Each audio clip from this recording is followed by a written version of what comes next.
oxígeno. Esperemos no tener problemas durante la exposición. Bueno, todo tranquilo, la transmisión, Melissa. Sí, doctor, se lo escucha normal, doctor. Perfecto. Empezaremos, Melissa. Muchas gracias. Entonces, vamos a ver esto.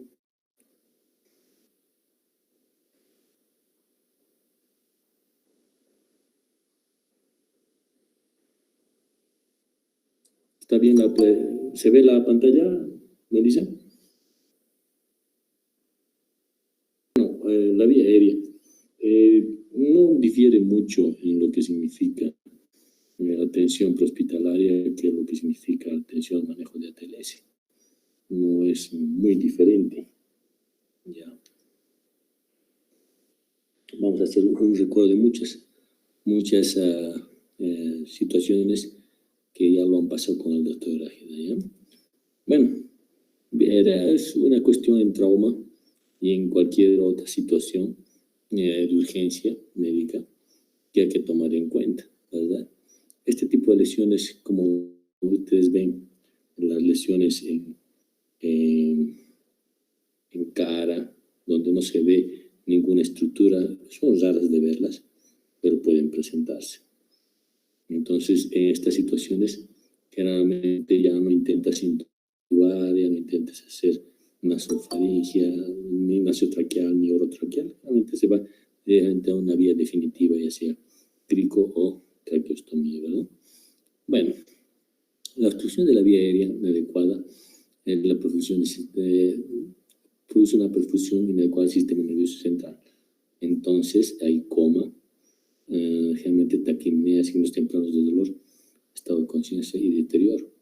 La aspiración, el médico debe anticiparse a prepararse en un momento de succión inmediata de rotación. Es importante porque en general cuando un paciente está inconsciente puede vomitar y esa aspiración va a ser más problemosa tratarla que manejarla en el momento. Entonces hay que tener mucho cuidado con las broncoaspiraciones especialmente. Los traumas maxilofaciales, dependiendo qué tipo de lesión o LEFOR son, hay 3 LEFOR, ¿verdad? 1, 2, 3. El más severo es el 3, en el cual el macizo facial se mueve. Entonces, en ocasiones, este puede ser una lesión del LEFOR 3.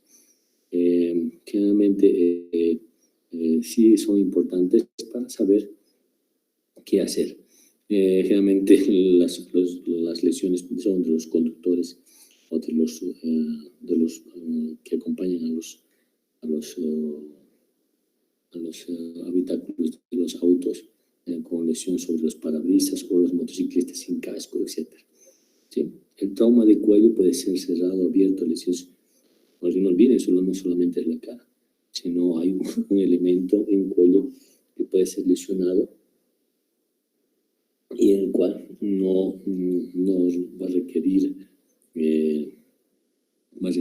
un tratamiento especial en cuanto a la vía aérea. ¿Sí? La obstrucción de la vía aérea es importante reconocer, ver.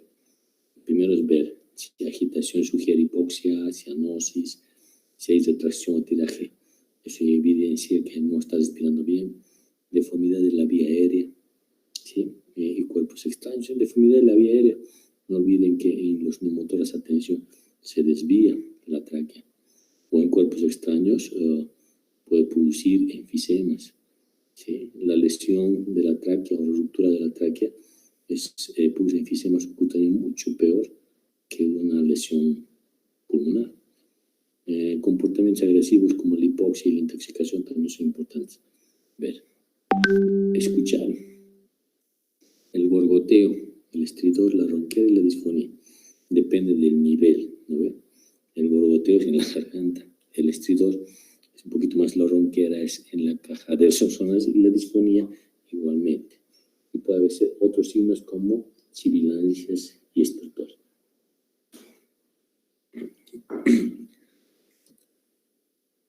Sentir crepitaciones maxilofaciales, laringes, hematomas. Los hematomas expansivos de cuello pueden ser producidos en este periodo. y son muy importantes. Sí, pueden comprometer estructuras importantes y compresión de la vía aérea. La disposición inadecuada, ven que todos son los elementos que hay que tomar en cuenta. Hay que proporcionar oxígeno suplementario, vía aérea primaria, deterioro sutil, la ventilación, alteraciones mecánico-ventilatorias, etc. ¿Sí? Ver, escuchar, sentir, y el dolor de crepitación de la pared, la lesión de la tráquea, es importante ver. Auxiliares diagnósticos, la oximetría, el detector de CO2, gases en sangre y rayos X detectores, que ustedes ya lo han avanzado en ATLS. La evaluación permanente de la ventilación debe ser rápida. ¿Sí? Requiere oxígeno suplementario y la protección de la columna vertebral siempre es la primera parte, que es vía aérea, ¿no?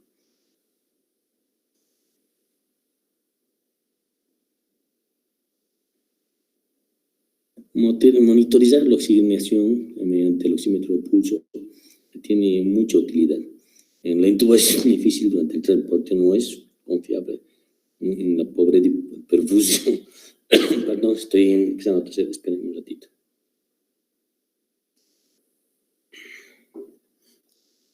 Ya. Estos son los niveles de saturación versus hemoglobina. ¿Sí?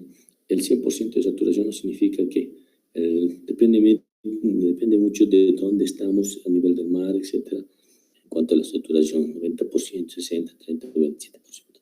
¿Sí? La curva de disociación oxígeno-hemoglobina también son ahora importantes en esta línea. ¿Sí? Detector de CO2, la tira indicadora, y en relación el que se conecta al oxígeno de la intubación, que es el capnógrafo, que te permite ver muy bien estos elementos. La vía aérea, ustedes ya conocen, hay manual, mecánica, transtraqueal. Los métodos manuales básicamente son los que se hacen en primeros auxilios, la hiperextensión del cuello si no hubiera trauma cervical, la proyección anterior de la mandíbula o, en general, la proyección anterior de la lengua. Te ayuda mucho, ¿no? Para evitar que la base de la lengua obstruya la vía aérea. ¿Sí? Bueno, estos métodos, como están viendo, a veces son muy riesgosos, y ya les he dicho anteriormente por qué. Porque la hipoxia puede producir una contracción tónica del macetero, y esto puede producir una mordida que puede trozar los dedos del examinador. Siempre hay que tener mucho cuidado en ese aspecto. ¿Sí? Hay que proyectar un poquito sin tratar de meter los dedos en demasía hacia los dientes. ¿Sí? En la fijación de la columna cervical. ¿Sí? Y los métodos mecánicos como las cánulas orofaringias, las columnas nasofaringias. ¿Sí? Ya lo conocen las orofaringias. Y el obturador esofágico o la PTL, el combotubo, que son los que se usan en primeros auxilios en las ambulancias en otros países. Hoy en día se ha incluido la mascarilla laringe, que es un poquito más complejo usar, pero se puede usar. Estas son las cánulas orotraqueales. No olviden la condición sine qua non de colocar una cánula, es que ese paciente esté inconsciente, porque si le pones inconsciente te va a vomitar y puede producir una broncoaspiración. Ten mucho cuidado en ese aspecto. Y las nasofaringes son en pacientes conscientes. A eso sí se les puede poner por detrás, y la finalidad de los dos en realidad es evitar que la base de la lengua obstruya. ¿Sí? El PTL es el combitubo. ¿Sí? Generalmente es un tubo que tiene dos niveles de perforación, uno que pasa directo al esófago, otro al estómago, y se puede ventilar indistintamente. ¿Ya? Estos son los PTLs. Como ven, tienen dos globitos, y la intubación en general incluso no es necesario tener un laringoscopio para poder hacerlo, porque entre ese esófago, entre esto o tráquea, igual te va a funcionar. Aquí hay una pequeña imagen respecto a esto.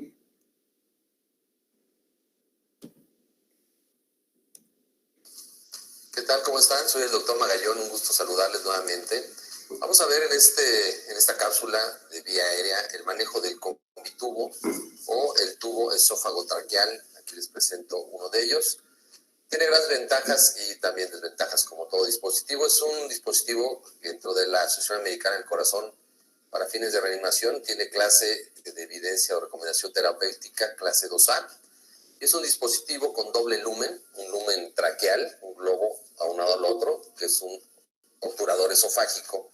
El traqueal obviamente no tiene fenestraciones, tiene su globo y tiene su apertura distal, y el esofágico está cerrado, tiene fenestraciones para que el aire vaya hacia la tráquea y obviamente está cerrado. Es un dispositivo que dentro de las limitaciones que le veo es que solo hay dos tamaños, 37 y 47 French. Este es el 37, para personas idealmente mayores de 1,50 de estatura, ¿de acuerdo? No hay para niños, es caro, es traumático, es muy duro el tubo. Y bueno, de las ventajas es que no utilizamos el laringoscopio, requerimos una apertura bucal suficiente para introducirlo. Como ustedes ven, aquí tiene dos globos, un distal y uno proximal. El distal es el traqueal de 10 a 15 mililitros de inflado, y este, que es el esofágico, bueno, la orofaringe, tiene un látex bastante grueso, se infla con 85 a 100 mililitros. Se sugiere al introducirlo inflar 40 mililitros y después ir de 10 en 10 inflando lentamente. La presión que puede hacer es muy importante y puede crear isquemia, puede provocar algunas complicaciones como edema de lengua y después dificultar la propia intubación. Entonces, bueno, vean, no requiero laringoscopio, saco mi dispositivo, desinflo los balones, lubrico bien la parte posterior, situándonos atrás o incluso en algunos libros sugieren de lado. Vamos a deprimir la lengua y deseamos lubricado sobre la línea media. Vamos a introducir hasta estas dos marcas, los dientes deben quedar aquí. Vamos a inflar 10 a 15 mililitros y 85 a 100. Dijimos 40 de entrada y poco a poco vamos inflando de 10 en 10 hasta que no escuchemos fuga y logramos ver elevación del tórax. Algo muy importante aquí es que nosotros debemos, una vez introducido y inflado los balones, ventilar por el número 1, que es el esofágico, porque el 86% de las ocasiones al introducirlo se va a esófago. Ventilo por el número 1, si está bien colocado el aire va a tráquea y eleva. Si esto entró en ese 14% a tráquea, pues simplemente la bolsa la conecto en el 2 y entonces ventila el paciente. Si no ventila, quiere decir que se pasó el tubo, hay que desinflar, retirar 5 centímetros, 3 centímetros y volver a inflar y volver a hacer el intento. Entonces esto nos permite, de acuerdo al doctor Franz, que fue quien lo inventó en 1980, ventilar al paciente, pero le encontramos más complicaciones que una mascarilla laringea, el costo es mucho más elevado. En realidad es ahora un poco difícil de conseguirlo, sin embargo, todavía en las guías de reanimación se menciona el combitubo o tubo esófago-tráquea.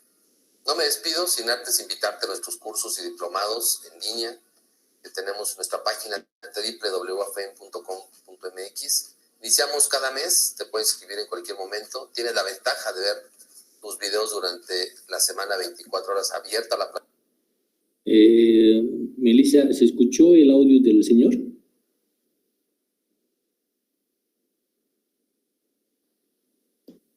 Doctor, sí se escuchó.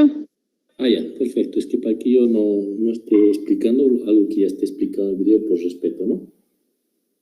Bueno, la mascarilla laringea es otro elemento re importante. Como ven, todo tiene sus pros y sus contras. Esta es la mascarilla laringea, es una mascarilla verdadera que va sobre obturar la glotis. Tiene diferentes números. Es bastante difícil. También no se usa que se llama el laringoscopio. En general, la dificultad sigue siendo al ingresar hacia la faringe. Es un poquito complejo, porque se puede producir náuseas, vómitos, y la obliteración también tiene muchos problemas.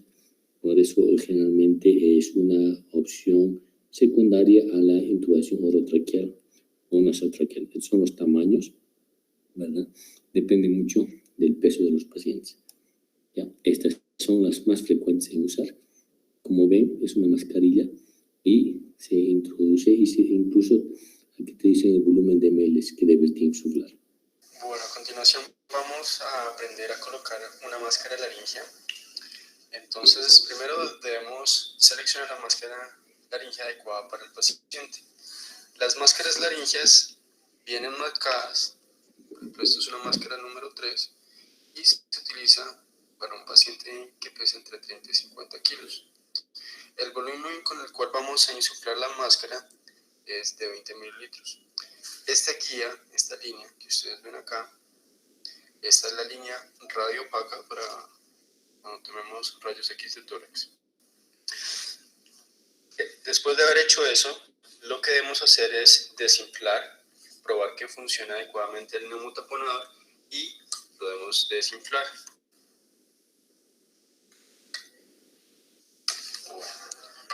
Una vez desinflado, vamos donde el paciente, lo colocamos en posición de olfateo.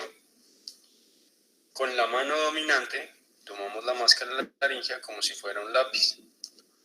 Ubicamos el índice en este punto porque nos va a servir como punto de apoyo, punto de soporte.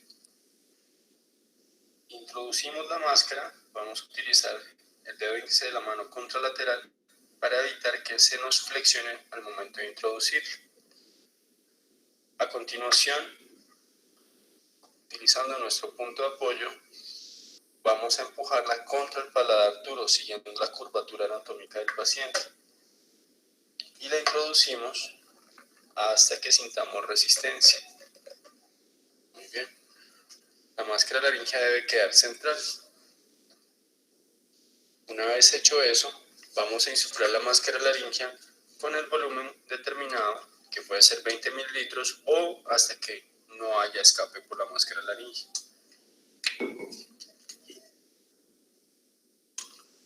Una vez hecho eso, determinamos si la máscara laringea quedó en su posición y no haya escape en la vía aérea.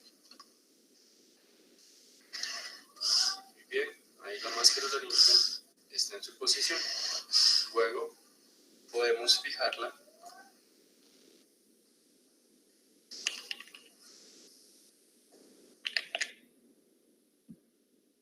Bueno, esos son argumentos funcionales respecto a lo que significa vía aérea. Como ven, no es tan sencillo el colocar, es un maniquí. Las personas reaccionan diferente y peor si están en hipoxia o están despiertos. Es bastante difícil colocar una mascarilla laringea. De todas maneras, es una opción que te da para poder manejar la vía aérea. ¿Sí? Y la ventilación transtraqueal generalmente es importante, ya sea la ventilación orotraqueal o nasotraqueal. La nasotraqueal generalmente es cuando no puedes realizar la intubación orotraqueal por alguna lesión de maxilar inferior o lengua, etc. ¿Sí? Es mucho más compleja porque el trayecto es mucho más largo y en general se requiere elementos para poder guiar después que pasa hacia faringe. ¿Sí? Y por supuesto las otras, que es la orotraqueal, etc. Esta es una clasificación importante para ustedes que deberían saber, es una clasificación en empate. Cuando puedan hacerla, lo tienen que hacer. Generalmente se clasifica en 4 y depende mucho de esto, tal vez la dificultad que ustedes pueden tener en la intubación. Igual son grados de laringoscopía cuando ya haces una laringoscopía previa a una intubación orotraqueal.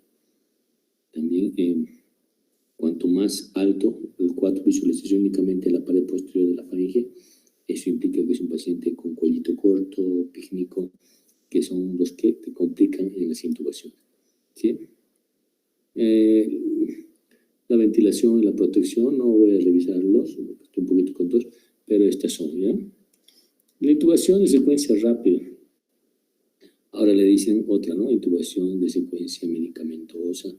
Le cambian, pero en realidad es el principal, es lo mismo casi. En realidad primero es ver el control, está preparado para efectuar cualquier elemento quirúrgico, tiroidectomía, traqueostomía, etcétera, si es que no se lo puede hacer. Requiere habilitamientos y entrenamientos de urgencia, debe saber. La oxigenación es previa, siempre hay que oxigenar mucho mejor. Luego aplicar sobre el cartílago cricoides la maniobra de Selec, ¿verdad? La maniobra de Selec es una maniobra en la cual tapas el cricoides con dos finalidades. Uno, primero, verticalizar la vía aérea para que tú la veas. Y segundo, evitar el vómito. Y la administración de un relajante y la intubación retrocolar y, por supuesto, todos los elementos para su ventilación. ¿Sí? Y las vías aéreas definitivas. Este es un video. Hola a todos, soy María González Rando, médico de Prehospital TV. Hoy vamos a ver la técnica de intubación orotraqueal. Intro y comenzamos.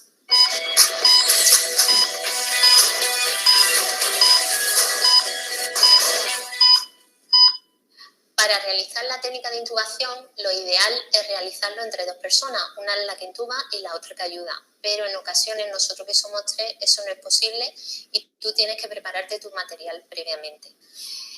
Habitualmente, lo primero que tenemos que hacer es ventilar al paciente. Colocamos el Guedel, que tenemos un tutorial que nos explica cuál es la elección del mismo, y procedemos a la ventilación del paciente con mascarilla, ambú.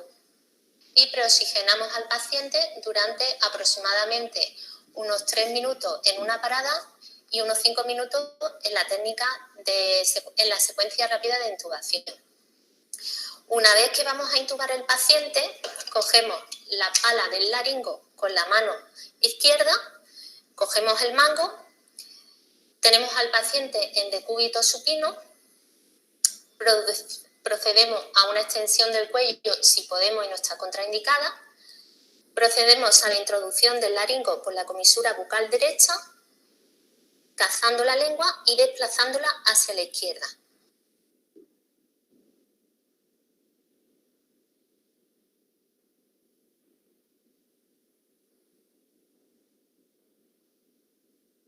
Una vez que vamos introduciendo la pala del laringo y vamos desplazando la lengua, vamos reconociendo estructuras anatómicas.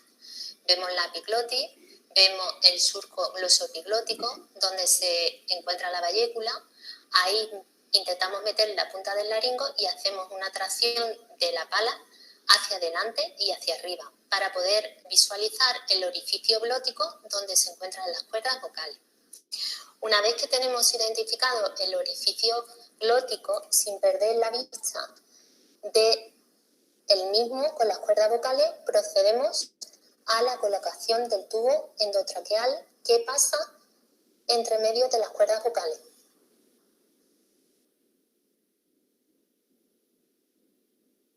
Una vez colocado el tubo que ha pasado por las cuerdas vocales, procedemos a retirar la pala, procedemos a retirar el fiador, procedemos a inflar el neumo con 10 centímetros de aire. Si disponemos de él, procedemos a la colocación del canógrafo y conectamos el ambú que va conectado previamente a una bombona de oxígeno a 15 litros. Y comprobamos que el tubo esté en su sitio. Para ello debemos de ajustar los 5 puntos: estómago, ambas bases pulmonares y ambos campos medios.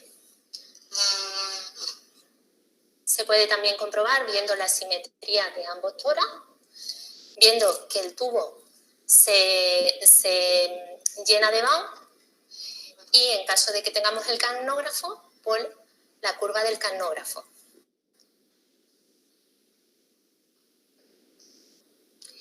Una vez que hemos intubado al paciente, hemos procedido a la fijación. Tenéis un tutorial que os explica cómo hacerlo. Tenemos el canógrafo colocado, que también tenemos un tutorial que os explica para qué sirve la canografía y cuáles son sus utilidades. Y nos vemos pronto. Muchas gracias a todos. Espero que os haya gustado. Si es así, Bueno, como ven, la intubación no es nada dificultosa, pero si ese paciente está quieto como ese maniquí, ¿no? En ocasiones los pacientes están despiertos, están con un TEC severo, necesitan intubación, entonces hay que sedarlos y aparte se les pone la succinilcolina que a veces les hace producir como contracciones tónico-clónicas antes de relajarse. Ahora, si esos elementos no se pueden realizar, hay las cricotiroidectomías percutáneas y las quirúrgicas y la traqueostomía, que hoy en día está dentro de lo que significa un procedimiento más en ATLS. La cricotiroidectomía es mucho más sencilla porque es el cartilocricoides por debajo del tiroides, que es una membranita triangular que se puede ver fácilmente, se puede puncionar y se puede colocar cánulas, ¿verdad? Entonces ya saben que las por punción son temporales y generalmente requieren después una crico definitiva, ¿sí? Bueno, estas son las maniobras de las cricos siempre. Ahora no olviden que hoy en día se hace la cricotiroidectomía con guía de Saldinger, se llama, que en realidad el primer paso es hacer una punción al cartilocricoides, oxigenar hasta con 15 litros a presión. No olviden que es temporal por la hipercapnia que puede producirse. Y luego a través de esa guía se va dilatando y se introduce recién una cánula de cricotiroidectomía, ¿sí? Que es más delgada que la de traqueostomía, ¿sí? Así como ven en este elemento. Y se fija y se aspira y etcétera. ¿Ya? Bueno, esto es una crico. Fíjense, es bien pequeñitas son. ¿Sí? Y la traqueostomía, esta es una crico, un video. Véanlo, por favor. Una vez preparado el campo quirúrgico y sedado y con anestesia local, localizada la membrana cricotiroidea e inmovilizada con los dedos, se procede a la introducción del catéter hasta que está dentro de la luz traqueal. Obsérvese la salida de aire.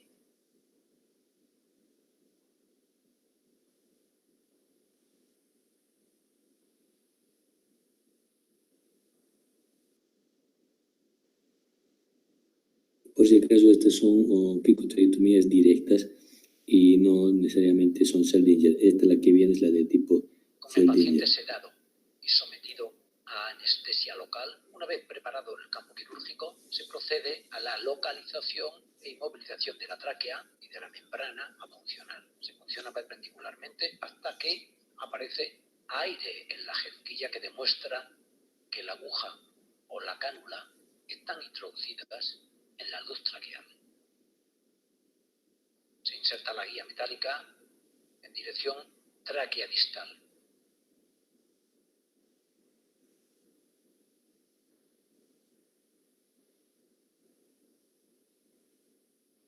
Se extrae la aguja de punción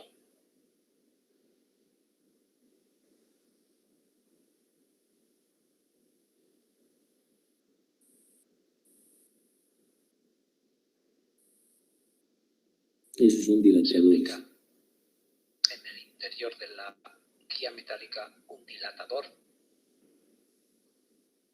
hasta que sale por el extremo externo del catéter del dilatador.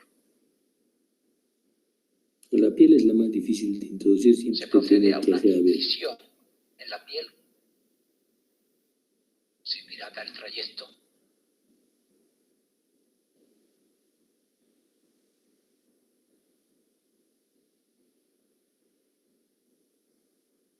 Se extrae la guía metálica y posteriormente el dilatador.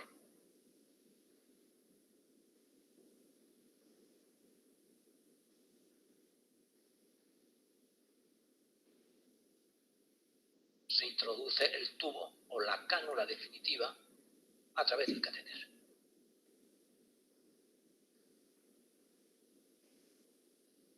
Bueno, en este caso le han puesto una cánula, no una cánula de cricotiroidotomía como tal.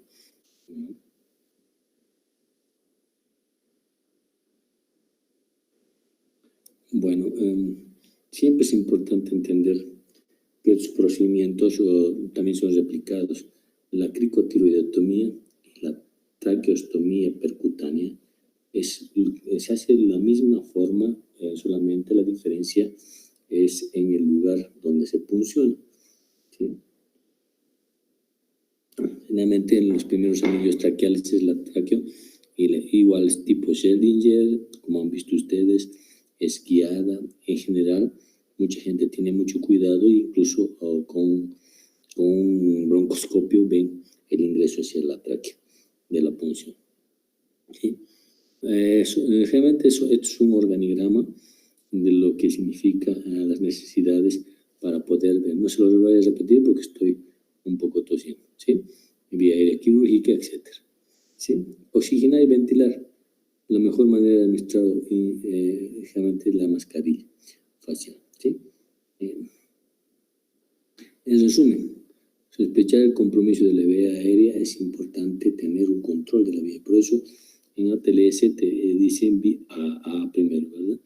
Vía aérea, que tienes que controlarla primero. Proteger columna cervical es la segunda. Vía aérea libre y ventilación en caso de duda siempre se hace. Ahí tenés las vías definitivas como la crico y la tiroidotomía, que no es nada complejo, pero que tienes que saber cómo realizarlo. ¿Bien? Y el juicio clínico y la habilidad para realizarlos también es importante. En la cricotiroidotomía por disección, tal vez no se les ha explicado muy bien, en realidad es lo mismo. Después de haber hecho la punción y tener la agujita de punción, se hace la incisión con el bisturí hasta llegar a la membrana cricotiroidea, y con el mango del bisturí se introduce hacia la tráquea y se hace un giro de 180 grados para abrirla, y así se introduce. Porque si no, intentar meter la cánula de cricotiroidotomía directamente es bastante difícil. Solo en las películas se ve que es fácil meter un lapicero ahí, ¿no? Y la entrega adecuada de oxígeno. Bueno, ¿dónde estamos? Con esto estamos acabando vía aérea. Estoy haciéndolo un poco rápido debido a que todavía sigo convaleciente de esta enfermedad de COVID. Entonces tengo bastante tos. Entonces me van a disculpar un poco la rapidez de la exposición. De todas maneras, toda esta exposición está en el Classroom, lo pueden revisar y sin ningún problema. ¿Listo? Bueno, entonces nos estamos viendo el día de mañana para la penúltima clase. ¿Listo? Un gusto. Está bien, doctor. Muchas gracias. Gracias, chao.